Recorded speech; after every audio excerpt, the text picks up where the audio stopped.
درود به شما عزیزان شنونده، به رادیو PM خوش آمدید. در این قسمت داستانی جنجالی و تکان دهنده از درگیری‌ها و انتقام جویی‌های خانوادگی را برای شما روایت خواهیم کرد. داستانی که در دل یک روستای کوچک و در میان باغ‌های گیلاس به وقوع پیوسته و ریشه در اختلافات ناموسی دارد.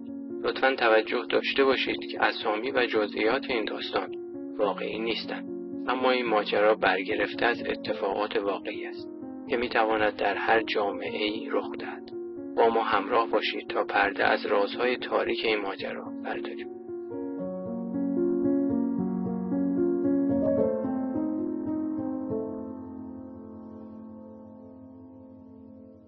تابستانی داغ بر روستای کوچک سایه انداخته بود. مردم روستا از پیر و جوان در تلاش برای بهره برداری از محصولات کشاورزیشان بودند.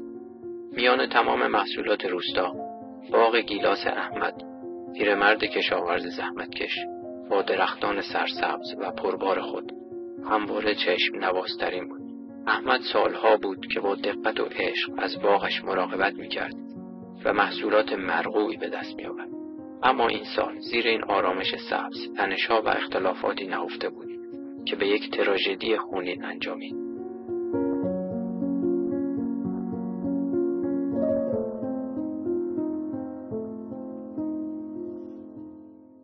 از مدت‌ها پیش بین احمد و همسایه‌اش جعفر اختلافات عمیقی وجود داشت. ریشه این اختلافات به شایعاتی درباره ناموس خانواده برمیگشت.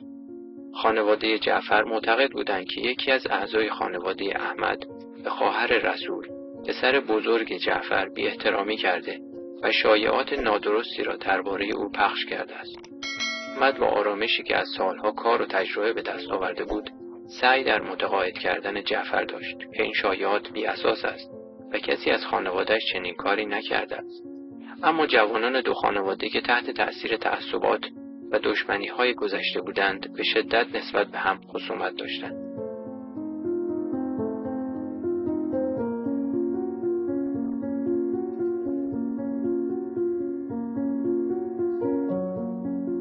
روز حادثه، در حالی که آفتاب به وسط آسمان رسیده بود و نور آن بر شاخه‌های گیلاس می‌تابید، جوانان هر دو خانواده در باغ احمد جمع شدند. نزاع لفظی میان آنها آغاز شد و به سرعت به یک درگیری فیزیکی تبدیل شد. صدای مشت‌ها و فریادها در فضای باغ پیچید و درختان گیلاس شاهد جدالی تلخ بودند.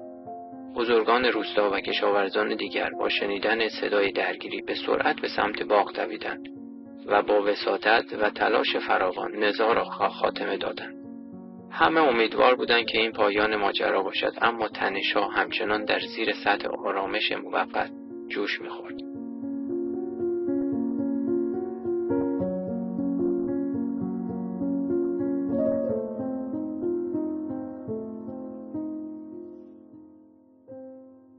چند ساعت بعد، هنگامی که آرامش نسبی به روستا بازگشته بود و مردم به کارهای روزمرهشان ادامه می‌دادند، رسول پسر بزرگ جعفر تصمیم گرفت انتقام بگیرد.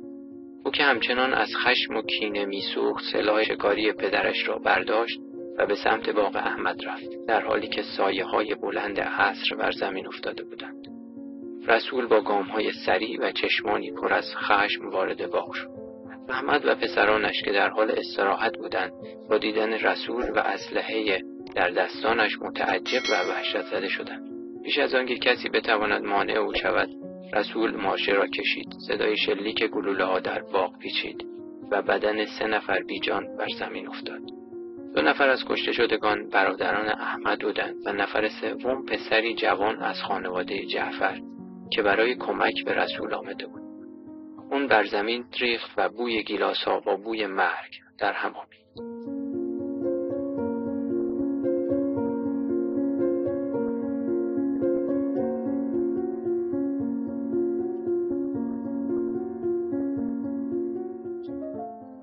رسول که از آنچه کرده بود شوکه و ترسیده بود، به همراه یکی از دوستانش که او را همراهی می‌کرد با خودرویی بدون پلاک از محل فرار کرد. خبر این جنایت به سرعت در روستا پیچید و مردم در بخت و اندوه فرو رفتند. هیچ کس نمی‌توانست باور کند که اختلافات قدیمی به چنین فاجعه‌ای منجر شده باشد.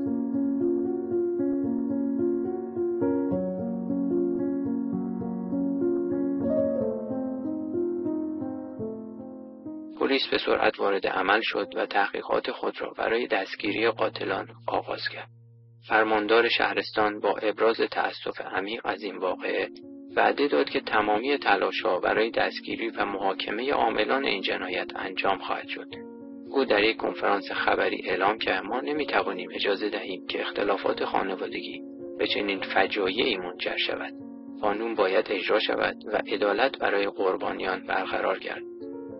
مردم روستا در شوک و ماتم فرو رفتند. جلسات مختلفی برای آرامش بخشی و جلوگیری از تکرار چنین حوادثی برگزار شد.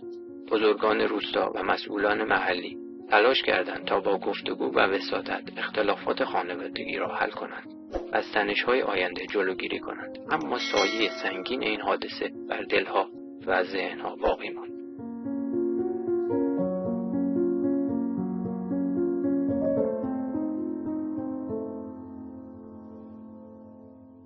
چندین هفته از حادثه گذشت و تلاش‌های پلیس برای یافتن رسول و همدستش همچنان ادامه داشت.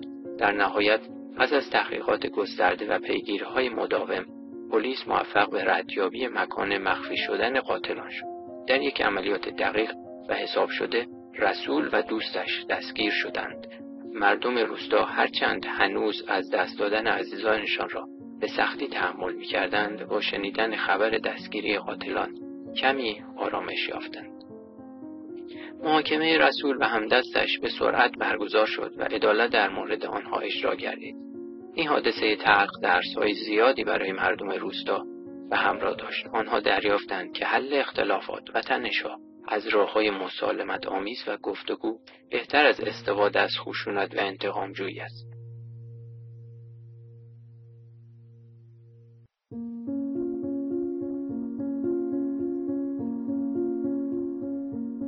احمد که همچنان در باغش کار میکرد با هر نگاه به درختان گیلاس یاد عزیزان از دست رفته‌اش میافتاد. اما او تصمیم گرفت با کمک به دیگران و ترویج صلح و دوستی یاد آنها را زنده نگه دارد. باغ گیلاس او دوباره به ثمر نشست، اما این بار زیر سایه‌ای از خاطرات تلخ و شیرین. شکوفه‌های گیلاس همچنان در باد تاب می‌خوردند و هر سال با بار دادن خود یادآور داستانی بودند که در دل مردم روستا نقش بسته بود.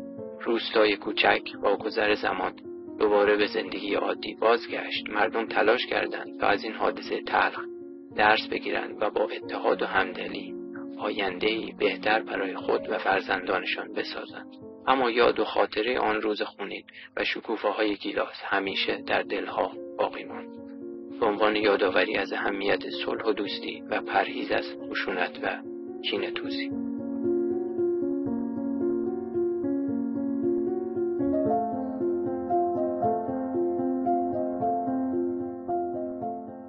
سپاسگزاریم که تا پایان این قسمت با ما همراه بودید. امیدواریم این داستان برای شما جذاب و آموزنده بوده باشد. اگر از این پادکست لذت بردید، لطفاً ما را لایک کنید، سابسکرایب کنید و نظرات خود را با ما به اشتراک بگذارید. همچنین کانال ما را به دوستانتان معرفی کنید تا آنها هم بتوانند از این محتواها بهره مند شوند. با این کار ما را در تولید محتوای بهتر یاری می‌کنید. تا قسمت بعدی مراقب خودتان باشید. بدرود.